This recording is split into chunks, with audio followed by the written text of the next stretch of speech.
I'm a little disappointed they didn't have the scene where Percy says hello to a poodle. I'll do it myself. I made breakfast. And Grover made a friend. Oh, no, he just looks like that. No, plastic surgery's not gonna help. Why are you talking to that thing? This thing's name is Gladiola. Be polite and say hello. I'm not saying hello to a pink poodle! Percy, I said hello to the poodle.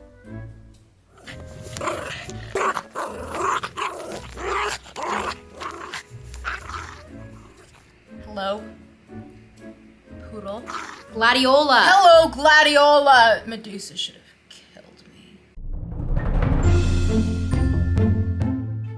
Super grouchy when he doesn't get enough sleep. He's super grouchy when he doesn't get enough. Yeah. Wow. He's like, please will you go get therapy so I can sleep? I didn't get no sleep because of y'all. Y'all not gonna get no sleep because of me. Hey. Look This at is, that. I'm not gonna lie, this is one of the things I was excited to see on screen. The classic American vibes of taking an Amtrak train across the country. No posh British boarding school trains here. No. We're on the Amtrak, we're sleeping on the floor, we're driving past amber waves of gray. So we're just killing time till we find out that guy's like a werewolf or something, right? The train is arriving at St. Louis. Again, I love how the show is having them have a lot more awareness of the monsters around them. It stressed me out so much in the book when they were completely oblivious half the time to all the obvious monsters. And they wrote this awareness so well because they were still able to catch the characters off guard and the audience off guard by giving us this red herring that the policeman was a monster instead of the woman. That's what a good mother does for her children. Not that you would know. Ouch, I'm sorry, she ate with that. These transit officers are way too dedicated to their job because if that was me, hey, aren't you gonna run after those kids? My brother, I am getting paid $15 an hour. Insurance will cover the window. No, I'm not running. I embarrassed my mother. But I'm the one who sent the head to Olympus. I signed the note. And I went along with it.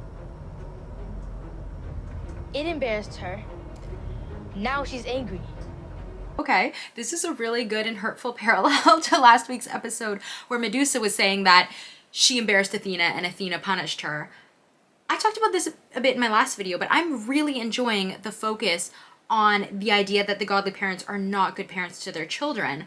Like I said, when you have a condensed version of the story you're trying to tell, I think you need to, one, be very pointed in what story you're trying to tell, and two, pick the most important themes from the story and then choose scenes that really focus on those themes. And the writers did this very, very well. Which makes sense because obviously Rick worked on and wrote for the show, but I think all the writers, because this episode wasn't actually written by him, I think all the writers are doing a very good job of taking the important parts of the story and making sure it's translated to screen. Take this.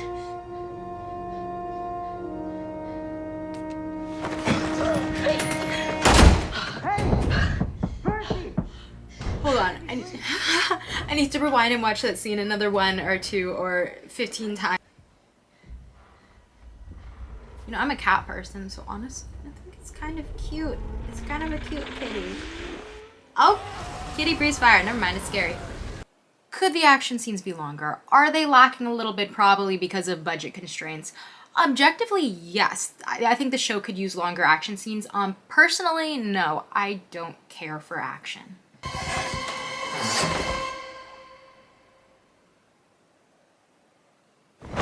So if I'm not mistaken, Percy's moment of heroism in the book is when he jumps off the arch. He doesn't fall, he jumps because he's hoping to save the innocent bystanders who are in the elevator with him. In the show, the moment of heroism instead is when he sacrifices himself for his friends.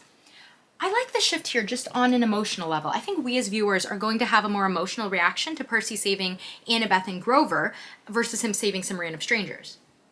I mean, not because I don't care about the lives of innocent bystanders. Who cares about you random strangers? I feel nothing if you die. Obviously, we have more of an emotional attachment to Annabeth and Grover versus some random extras we've never seen before, so it gives the audience a more personal stake in Percy's heroism. I also feel like this really progresses the character development between Percy and Annabeth, which I've just been loving in this episode, because especially after the audience learns that Thalia sacrificed herself for Annabeth. This just adds an extra layer of emotional reaction concerning Annabeth's feelings about Percy, which I love. Lastly, on top of that, compared to the moment in the book where he just ends up in the elevator with Echidna, him instead deliberately choosing to face her, it feels much more heroic to me. I really liked that. I do wish he had jumped, but I think that would have been a little too much unrealistic heroism back to back to back with the changes that they made. He is 12. He's not infallible, so yeah, it's fine. Let him fall. The internal monologue in this scene in the book is immaculate. So I just need to do this real quick. I'd love to tell you I had some deep revelation on my way down, that I came to terms with my own morality, laughed in the face of death, etc. The truth, my only thought was, ah! So I was yesterday years old when I learned that there was no realistic way Percy could have jumped from that arch and made it into the Mississippi River. Power of yeet. Percy never skipped leg day. The magic of artistic liberty. Percy, we're breaking free, we're soaring. He would have had to fall at almost a 33-degree angle to make water. Someone did the math. So what happened in the show was the water kind of reached out and grabbed him, it seems like, which is how they made it made sense. Just breathe. He's like, no thanks, I'll just die. It's very Gen Z of him. I like the fact that he didn't start breathing till after she said trust yourself. It wasn't after she said trust your father, it was after trust yourself. I was just doing my homework. The moment in this book, right before Percy jumps, is the first time he really shows faith in his father. He actually prays to his father. He says, Father, help me, right before he jumps. But with the focus this TV show is really putting on the damage that the godly parents have done to their kids, I think it would have felt really out of place for Percy to all of a sudden just find this faith in his father out of nowhere. I feel like Poseidon in the show really needs to earn his faith. Spoilers for the end of the series, so skip ahead like 40 seconds if you have not read the books. I wonder if they're swinging a little too far, and it's going to be hard to redeem the gods in any meaningful way and make sense of why Percy and his friends are fighting on the side of the gods. I think there is an interesting way to tell this story and make them fighting on the side of the gods about breaking the cycle and about doing right despite the fact that their parents did not do right by them. Because that's how the story ends, right? Percy taking action to change the cycle. So I think if they do it right, they can tell this story in a very, very compelling way. Okay, spoilers over. Oh, that's the end. Oh, that felt short. Okay, that was short. That was like 10 minutes shorter than the other episodes. I feel like they could have done something with 10 minutes. I don't know, maybe it's a budget thing. I've noticed a lot of Disney Plus shows have like a couple episodes that are just really short. All the budget went to the visual effects for the Chimera. My main takeaway from this episode is that Leah Jeffries is just absolutely stunning in her performance as Annabeth. If you just look at these subtle little glimmers of pain and sadness in her expressions behind that toughness, I will do it. I will do it. I will go so far as to say I love Annabeth. Watching this show, I love Annabeth, I think, even more than I did reading the book. And that's not because I didn't love book Annabeth to death, because I did. She's one of my favorite characters. But this show is just taking that love and just adding to it in a way that I didn't think was possible. Her portrayal of Annabeth is really someone who authentically feels like she's been on her own for a very long time. You can really, when you watch it, understand why she doesn't want to get close to Percy, because she's been burned before by Athena, by her dad, by her stepmom, and then by the loss of Thalia.